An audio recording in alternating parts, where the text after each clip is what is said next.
So if you're running, stop running. One life, one chance, start living. Sing it louder just to let the world know. No, we're not nameless, we're not faceless. We were born for greatness. We're not nameless, we're not faceless. We were born for greatness. We're not nameless, we're not faceless. We were born for greatness.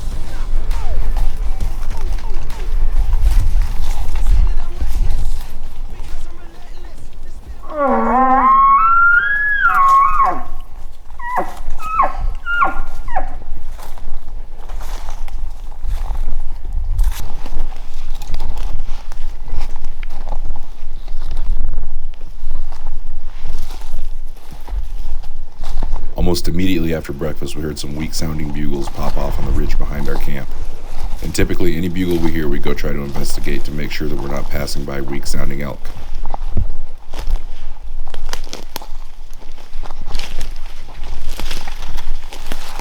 This time, however, it turned out to be another hunter that came in quiet on his horse. He was sitting in a bush on the ridge, calling down into the basin behind us that we had hiked up the night before, and we moved on in a completely different direction to hunt the rest of our day. Alright guys, Sean's up on the ridge. He walked up there just a minute ago. We had a hunter, we're pretty sure he's either camped up here or came up this backside on a horse this morning. Sitting up on a knob, which is not a great spot. His wind's just dumping straight down into both drainages on both sides, so we're gonna drop down, hike right on past him. We're gonna get over here, drop down in that same basin that I was in 2 days ago. I'm calling Sean shooting. I'm bringing the bow with, because if it's anything like 2 days ago, there was just bulls everywhere. They were screaming, so hopefully we'll have some good action for you here in a little bit.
The same thing we are, man. It's alright. Good dudes. I have yet to meet a bad person in the Elk Woods. Yet. Never during backcountry archery stuff. Well, I think everybody's out here doing this, isn't it? Well, we're all in the same mindset. Yeah.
water gets, so we won't filter this. This is coming straight out of the mountain. It's gonna be delicious. Hey Fiji, when you say bottled at the source, you're lying. This is bottled at the source.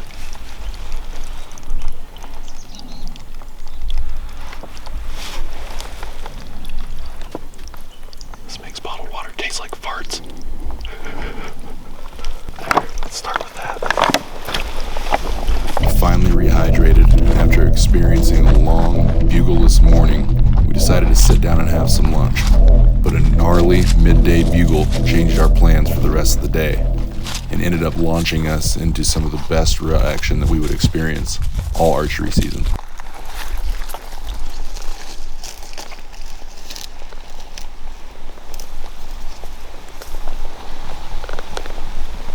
Straight up in this hole.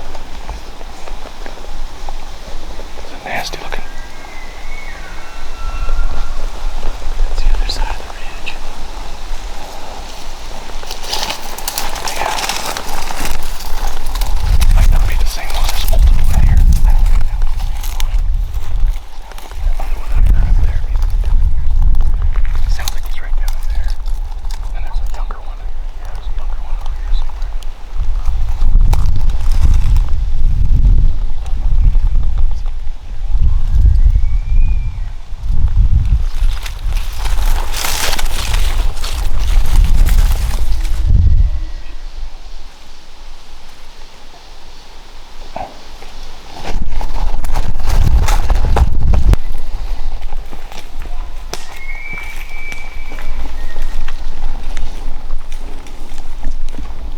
At this time of day, the thermals were working steadily upward. We located a couple cows from a distance getting chased around in the timber and worked to get across the canyon onto their side. Our plan was to use the upward trending thermals to come in above them, and with them being so vocal on their own, we decided to put the calls in the pack and just work our way in tight. And just as it happens in the mountains, the weather took a turn for the worse. A heavy storm system that we didn't expect to work in until that evening had already started making its way up the mountain. This certainly didn't bother the elk, and in fact it seems like it turned them on even hotter. But what we were now faced with were shifting thermals, swirling prevailing winds, and a steep drop-in on a mountain that was slowly turning into a grease field.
With the storm moving in and cooling the mountain, the thermals are starting to work down now a lot sooner than we had hoped.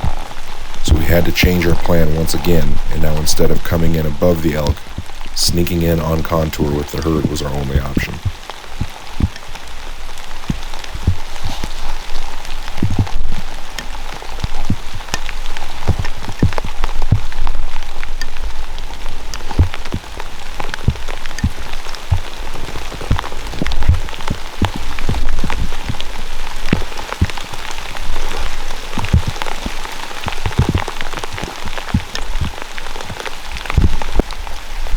have that Rocky Mountain-sized rock in our stomach when the wind hits our necks.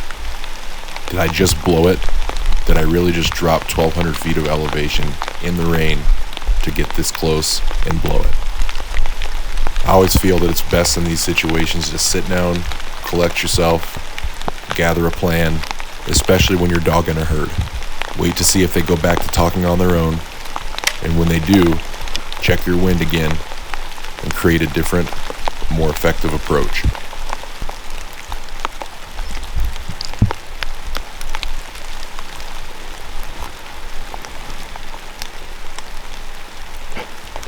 Literally seconds after Garret had stopped recording, 3 bulls piped off at the exact same time. So with the thermals steadily moving down now, we decided to loop in below them and come in from under them. And as the herd slowly moved up the drainage, we kept pace in pursuit and hoped one of these bulls would make a fatal mistake.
Garret hung back on the camera, I had snuck to within striking distance of the herd. I was within 30 to 35 yards of multiple cows, and thought twice a couple of times about taking one. But I could see the bull raking a tree at 75 yards. I had come to full draw twice on the bull, but with archery equipment that's been absolutely soaked down, wet cams, wet string, wet arrow, I couldn't bring myself to let an arrow fly, and I reluctantly waited in hopes of a better opportunity that may not come.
see him.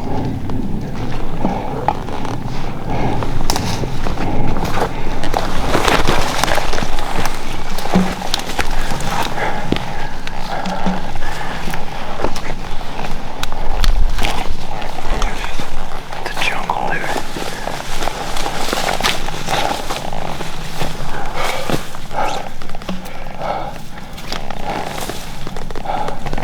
Up to the right now, over. John.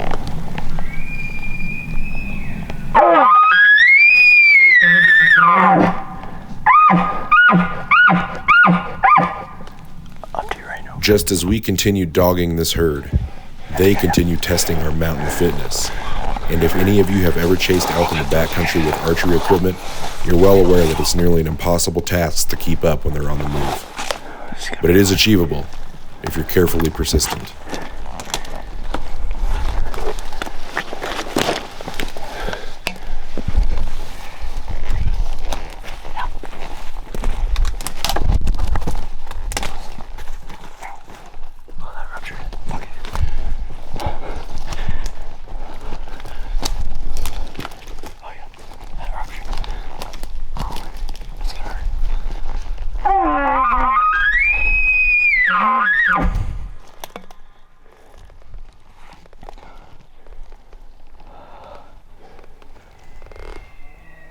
Straight up the hill. Yeah.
Right in front of me at 80 yards. I watched him. I had the lane. He had to come down that lane. Whole body. There's 2 bulls in that group. Yeah. Or 3. There's 25 cows. I know. Yeah. That's a big bull. Do you see his horn? Yeah, me too. He's still on top of that ridge, man. He's halfway up it. Yeah.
Nope, another one moving left.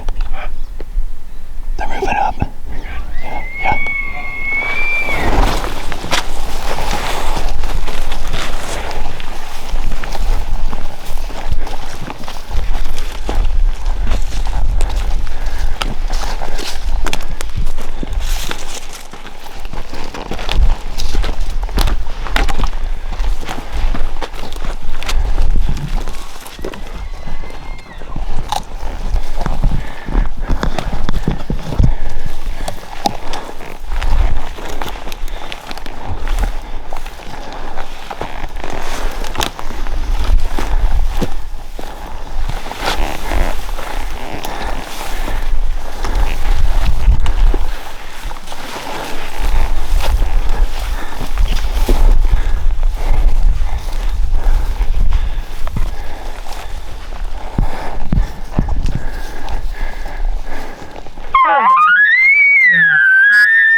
probably think about getting back to camp, man.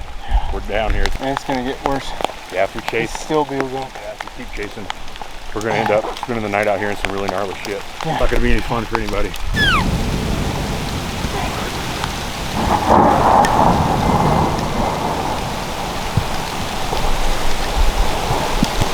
Oh boy.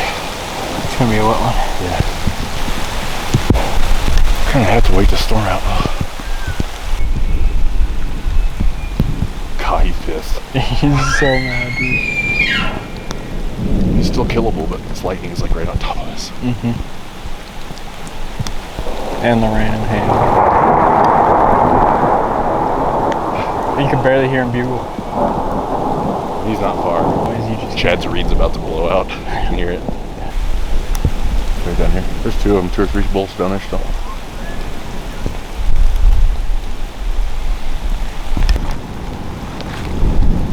Yep. Over.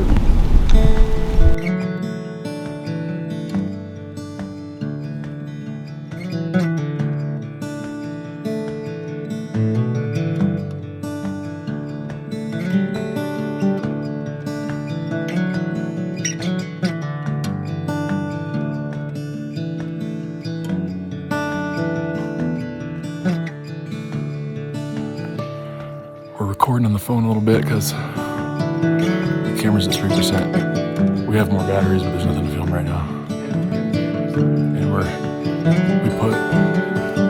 And I'll try to get this edited in. We put like 40 elk to bed.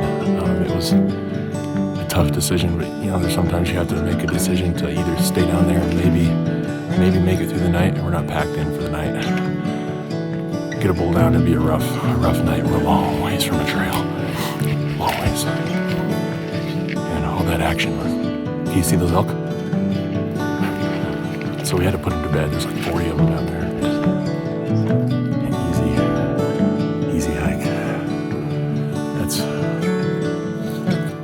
That is straight down. But to get that kind of action, a cow with a calf at 38, I came in full draw on that cow. I was gonna take her, but then I saw this little head turn.